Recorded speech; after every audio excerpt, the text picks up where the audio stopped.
आज का हमारा विषय है आइसोमेट्रिक व्यू को बनाना।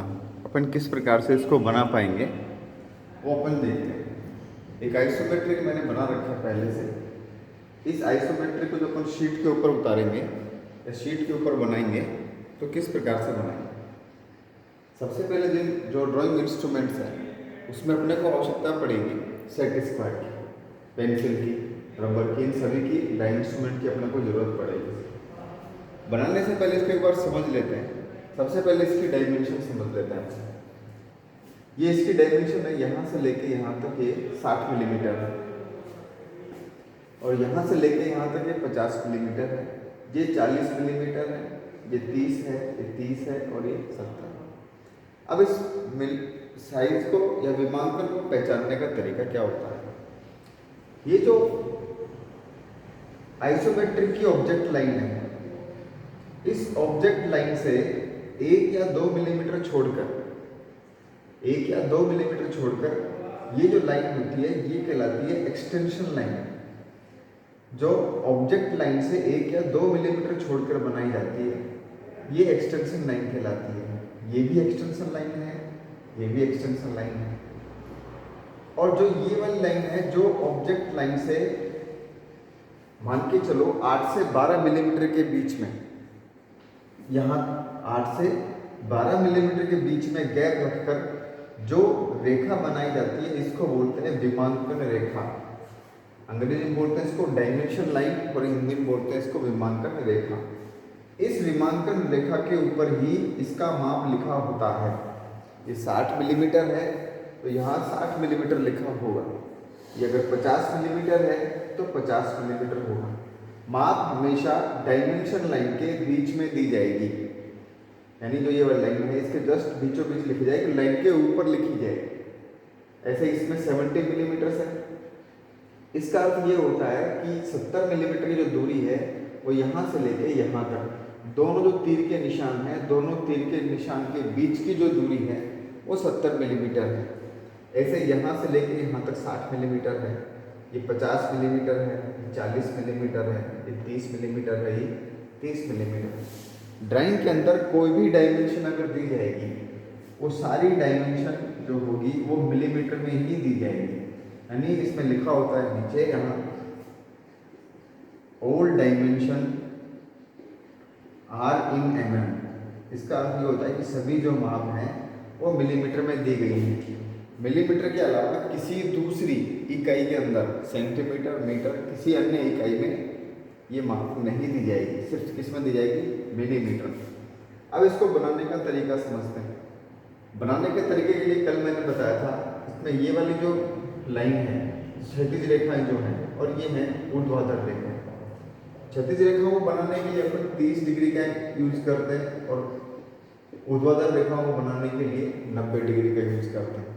तो इसमें जो सेट स्क्वायर होता है उस सेट स्क्वायर के अंदर, ये सेट स्क्वायर अगर अपन देखते हैं, इस सेट स्क्वायर के अंदर ये वाला जो एंगल है, ये एंगल इसका 90 डिग्री का एंगल है, ये इसका 90 डिग्री का एंगल है।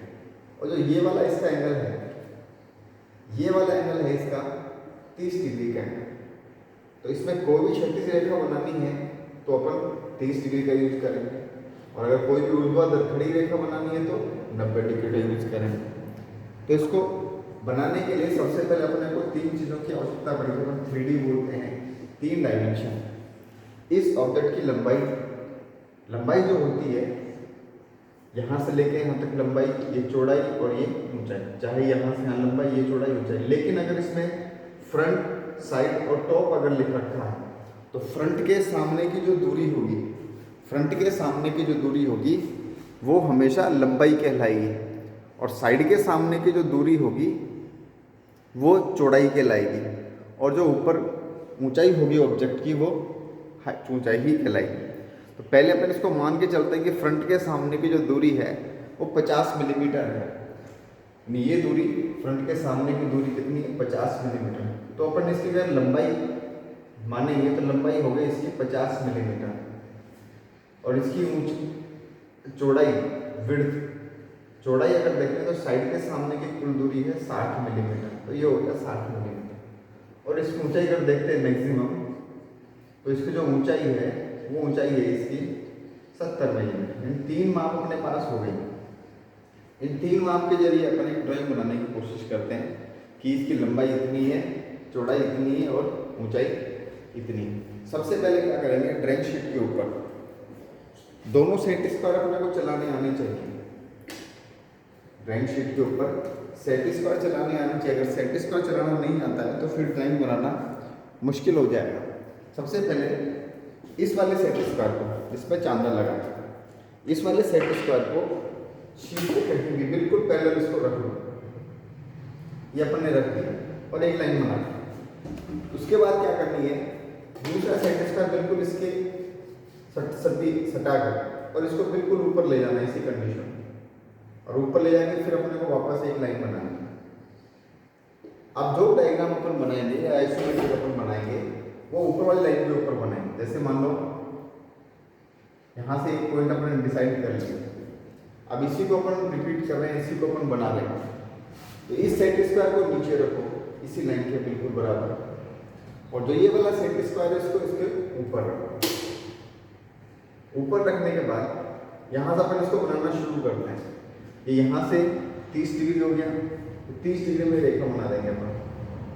ये 30 डिग्री बना, इधर की 30 डिग्री जब बनानी है तो बिल्कुल इसको सेम इसको इस प्रकार से कर दो। ये 30 डिग्री इधर हो जाएगा, ये 30 डिग्री हो गया, और फिर इस पर 90 डिग्री बनानी है अपने को। और 90 डिग्री जब बनानी है तो 90 डिग्री इस प्रकार से बना दो। ये इसका 90 डिग्री बना दो। बनाते समय इतना ध्यान रखना है कि नीचे वाला सेट स्क्वायर है वो हिलना नहीं चाहिए। अगर नीचे वाला सेट स्क्वायर हिल गया तो सारी लाइनें गलत बनेगी। तो अपने पास एक लाइन तो ये बन गई, ये क्षैतिज रेखा बन गई और ये ऊर्ध्वाधर रेखा बन गई। अब इसमें अगर देखते हैं तो यहाँ से लेके यहाँ तक 60 मिलीमीटर है, तो यहाँ से यहाँ पर 60 मिलीमीटर माप लेंगे, निशान लगा लो 60 मिलीमीटर माप, और यहाँ से आप 50 मिलीमीटर माप लो, 50 मिलीमीटर माप के इस पर निशान लगा लो, ये बन गया। और ऊंचाई कितनी है, 70 मिलीमीटर, 70 मिलीमीटर लगा के इस पर निशान लगा लो। 3 माप अपने पास आ गए। सेम अपने को वही प्रोसेस, वही विधि दोबारा से करनी है जो अपन ने 3 लाइन बनाने के लिए करी थी। जैसे सेट इसका वापस नहीं लगाना है, वापस नहीं लगा के फिर इस पर 90 डिग्री बनाना है। ऐसे इस पर 90 डिग्री अगर बनाएंगे, ये वाला पॉइंट है, इस पर 90 डिग्री बनाएंगे अपन इस प्रकार से, ये इस प्रकार से इस पर 90 डिग्री बनाएंगे, ये 90 डिग्री बन गई। सेम 90 डिग्री इस पर बनाएंगे, ये 90 डिग्री बन गई। अब इसके बाद ऊंचाई कितनी है इसकी, ऊंचाई है इसकी 70 मिलीमीटर। ये 70 मिलीमीटर पे निशान लगा रखा है। इस वाले सेट स्क्वायर को यहीं रखेंगे और फिर इसके ऊपर अपन 30 डिग्री बनाएंगे, तो छोटा पड़ेगा अपने लिए सेट स्क्वायर। तो इसको क्या करेंगे, यहाँ इसके बिल्कुल बराबर लगा दो। हालांकि शीट में छोटा नहीं पड़ेगा, बोर्ड का भी छोटा दिख रहा अपने को। इसके बिल्कुल यहाँ से हटाकर इसको ऊपर ले जाओ, जहाँ जब सटा के ले जाओगे तो यहाँ तक आ जाएगा। यहाँ फिर इसको 30 डिग्री बना, ये 30 डिग्री बन गई। सेम वही प्रोसेस इधर यहाँ लगाओ और इस पर भी 30 डिग्री बना दो। ये वाला 30 डिग्री हो गया। इस प्रकार से ये भी, जैसे मान लो यहाँ आपने लगा दिया, अब 30 डिग्री इसको ऊपर लेंगे, 30 डिग्री बिल्कुल वैसा का वैसा इस पर चल जाएगा। 30 डिग्री यहाँ बना बिल्कुल सेट स्क्वायर से। सेम इसी सेट स्क्वायर से नीचे वाले सेट स्क्वायर लगा के रखो, ऊपर वाले सेट स्क्वायर से फिर 30 डिग्री ये बनेगा और इस सेट स्क्वायर से 30 डिग्री ये बन जाएगा।